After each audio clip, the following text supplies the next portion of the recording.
Hello everyone, welcome to परीक्षा insight. आज हम लोग जो नोटिफिकेशन देखने जा रहे हैं वो हरियाणा पब्लिक सर्विस कमीशन का है।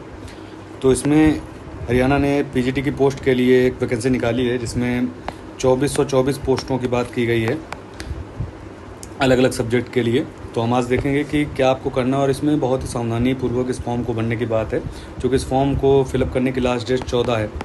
तो जिन लोगों ने भर दिया है वो अच्छी बात है, जिन्होंने नहीं भरा है वो जल्दी इस फॉर्म को भर दें। सबसे पहले आपको हरियाणा की गवर्नमेंट की साइट पे जाना होगा और एक लॉगिन आईडी बनानी होगी जो कि वर्चुअल आईडी होगी, ठीक है। और आधार, आपको परिवार पहचान पत्र और आधार नंबर देना होगा। और उसके बाद आपको फ़ीस जमा करनी है। तब आपको एक जाहिर सी बात है एक रजिस्ट्रेशन नंबर और पासवर्ड आपका बन जाएगा। और इसमें एक आगे का प्रोसेस ये है कि आप जब पेमेंट कर देंगे तो आपको उसका प्रिंट आउट निकालना है पूरे फॉर्म का, और उसको सेल्फ अटेस्ट मतलब खुद साइन करके एप्लीकेशन पर साइन करके दोबारा फिर से अपलोड करना है, तो आपका फॉर्म सबमिट हो जाएगा। फिर उसके बाद हम लोग देखेंगे कि चूँकि ये फॉर्म 23 तारीख को निकला था और 25 तारीख से भरा जा रहा है और 14/8 तक ये लास्ट डेट होगी इसकी। अब हम थोड़ी बातें और जान लेते हैं कि क्या रहेगा इसमें, क्या हो सकता है, एग्ज़ाम क्या होगा, पैटर्न क्या होगा, पोस्ट क्या क्या है। चूँकि एग्ज़ाम एक रिटन टेस्ट है, ठीक है, आपको देना है। और इसमें हरियाणा कैडर और मेवाड़ कैडर की बात की गई है। जो 2 जगह हरियाणा में हैं उन्हीं जगहों पर आपको ये पोस्टिंग मिलेंगी।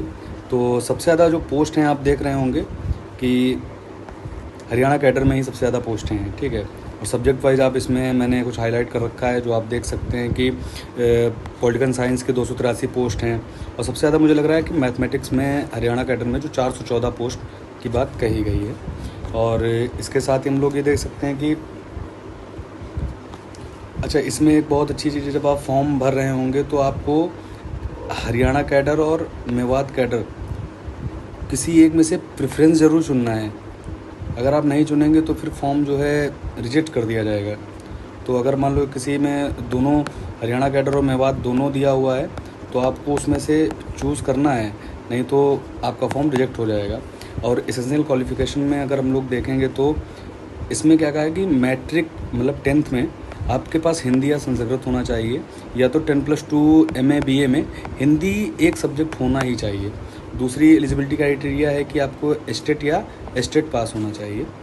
और पीजीटी में यहाँ पे बहुत सिंपल सी बात है कि आपको एक तो बीएड होना चाहिए प्लस आपको पीजी होना चाहिए। पीजी में कितने 50% मार्क्स मिनिमम होने चाहिए। अगर आपका ऐसा नहीं है, कॉम्बिनेशन नहीं है आपका, तो फिर मतलब कि आपको एक तो बीएड हो प्लस पीजी प्लस 50% मार्क्स, ये 3 चीज़ें होनी चाहिए। अगर ऐसा नहीं है तो फिर आप नहीं डाल पाएंगे फॉर्म।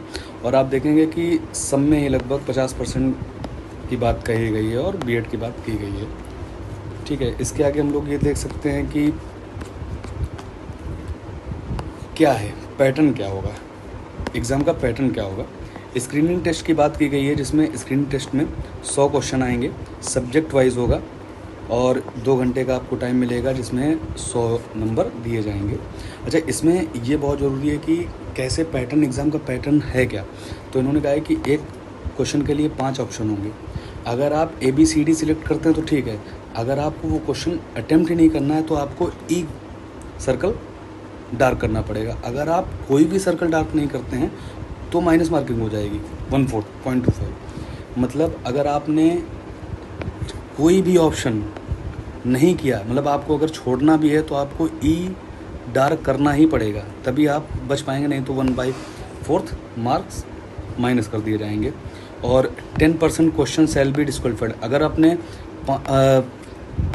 ऐसे मतलब 10 क्वेश्चन भी ऐसे छोड़ दिए जिनमें आपने गोले नहीं भरे हैं तो डिस्क्वालीफाई हो जाएंगे आप सॉरी। और एक गलत नंबर के लिए तो 1/4 कटेगा ही, अगर आप ब्लैंक छोड़ते हैं तब भी 1/4 कटेगा। तो उन्होंने ये ऐड ऑन किया है, मुझे नहीं पता क्यों ऐसा कर रहे हैं। और दूसरा आपका टेस्ट होगा सब्जेक्ट नॉलेज का, जो 3 घंटे का होगा, 150 क्वेश्चन होंगे, और वही इसमें भी अगर आप करते हैं तो 0.25 नेगेटिव मार्किंग हो जाएगी। इंटरव्यू का इसमें 12.5% वेटेज रहेगा और बाकी 87.5 रिटर्न का रहेगा। पे स्केल आपका आप देख सकते हैं 47,600 से 15100 तक है। और लास्ट पॉइंट ये है कि आपका सिटीज़न ऑफ इंडिया, मतलब ऐसा नहीं है आप कहीं से भी डाल सकते हैं फॉर्म, सिटीज़न ऑफ इंडिया होने चाहिए, आप फॉर्म डाल सकते हैं। बाकी जानकारी, जो जानकारियाँ थी मैंने आपको दे दी हैं। बाकी अगर कोई इसमें अपडेट आती है तो मैं आपको बताऊँगा। एडमिट कार्ड जैसे ही आता है, कोई जानकारी मिलती है तो मैं आपको सामने लेके आऊँगा। तब तक के लिए पढ़ते रहिए, मुस्कुराते रहिए, हमसे जुड़े रहिए। धन्यवाद।